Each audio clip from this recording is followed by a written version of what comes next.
It's Ann Coulter. Ann, thanks for joining us. Are you worried about your Yankees? I really want the Yankees versus the Nationals. I'm blocking them from my memory right now. It's okay. You're not out of it yet. They could win tonight. This would be good. Let's talk about the Wall since you're such an optimistic person.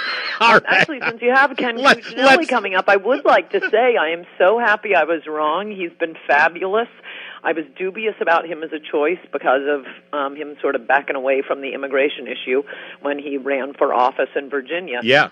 No, he has been fabulous. He and Matt Bevin, the current governor of Kentucky, are the two political officials I am the happiest to have been wrong about. Can I tell you something? I don't know if I've said this on the air before, Ed, but I had when he was running for governor against Terry McAuliffe, he was about to come on the show, and you and I were exchanging emails about a guest appearance you were going to do later in the week. And I said, I've got Ken Cuccinelli coming up on the show. And you said, tell him to talk more about immigration. He'll win if he does.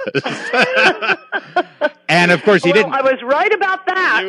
You were. And he came close, but he didn't talk about immigration. And I love your reaction in your column this week to this week's Democrat debate hosted by CNN and the New York Times. As many people are decrying these debates and saying, oh, it's just boring and it's so. You want more of these? Oh, constantly. Yeah. No, I think we got all of the Democrats, 12 of them at least, to appear uncompensated in a Trump ad for Trump 2020 for 3 hours. Yeah, no, I think we got a lot of clips out of that one. Yeah. I love that really the only point of contention all night was whether the government should confiscate firearms or ask people to turn them in voluntarily. Yeah. And do you agree, though, that, you talk about Pete Buttigieg in here a little bit. It's weird to me that and maybe I'm just, not paying enough attention. He's coming off more reasonable, or at least recognizing how insane everyone else on the stage is.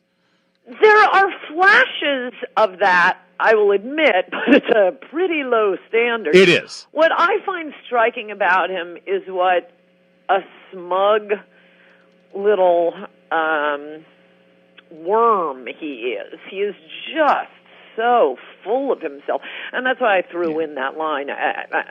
There's probably no candidate I find more appealing as someone for Trump to run against than Beto O'Rourke. Oh, yes. He is preposterous.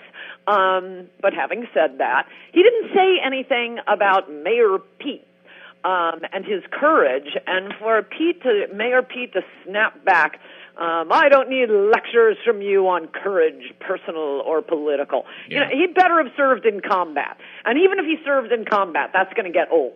Yeah, and when he talks about religion too, he wears his religion on his sleeve more and starts pounding the pulpit as a politician about his Christianity and his understanding of Christianity as a gay candidate for president more than Pat Robertson did when he was running. He's the most sanctimonious person I've seen. No Christian could get away with yes. these constant invocations of how we all must behave if you're a Christian. One of the lines he had was that my religion instructs me to identify with marginalized groups, which coincidentally was gays and lesbians. This was from the Equality Town Hall last week. Mm-hmm.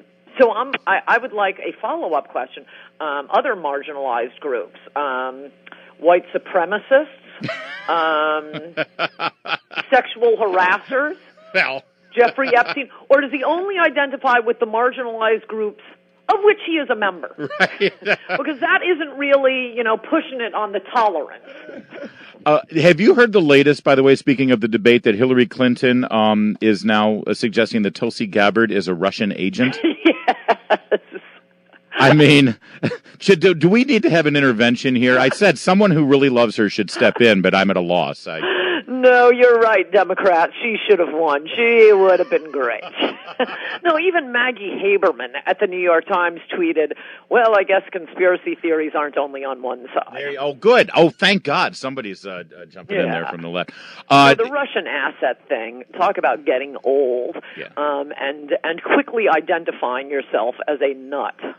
I just hate being a Russian asset without having one freaking ruble to show for it. Exactly. I mean, at least... You know, during the Clinton impeachment, I don't know if you remember this, but it was a big talking point on the left that we were all being paid by, who was it? It was that Pittsburgh... Yes, the Scaife. Scaife, that's right. Scaife. Richard Mullen Scaife, the Koch brothers before his time. Where's my check?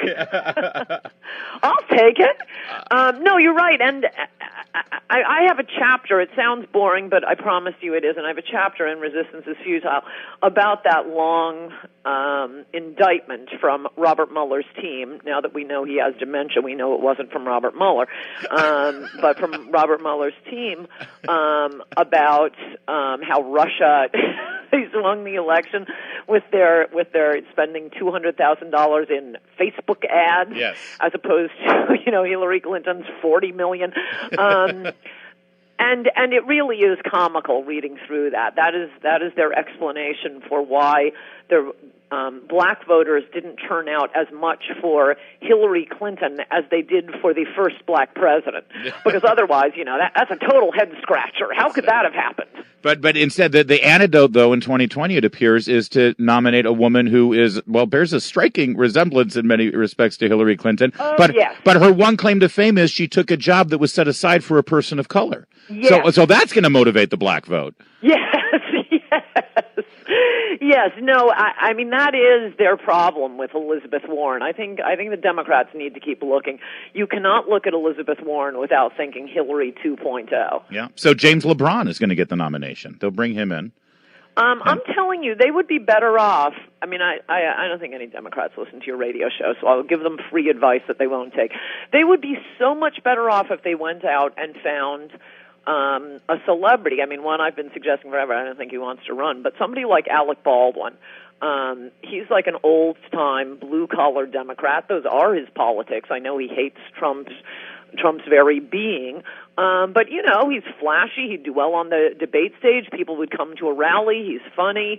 I don't know. Maybe Oprah. I don't think she'd want to tarnish her star. She's a beloved star right now. I don't know, maybe Michael Bloomberg, but compared to these bozos, I think they need a star. Well, you've given us our headline from the interview, Ann. Coulter thinks Democrats should nominate Alec Baldwin. We'll see if that has legs. We'll leave it there. Have a great weekend. Go Yankees. I really do want to see the Nationals play the Yankees. That would be a great thing. I know. And then you and I can have a very good, a very public bet over it. So that'll be okay. Well, you watch and email me if anything good happens. You're not watching. You're superstitious. All right, I understand. Thanks, Ann. That's Ann Coulter. We'll talk to her again next Friday at 4. It's 4:15. WMAL.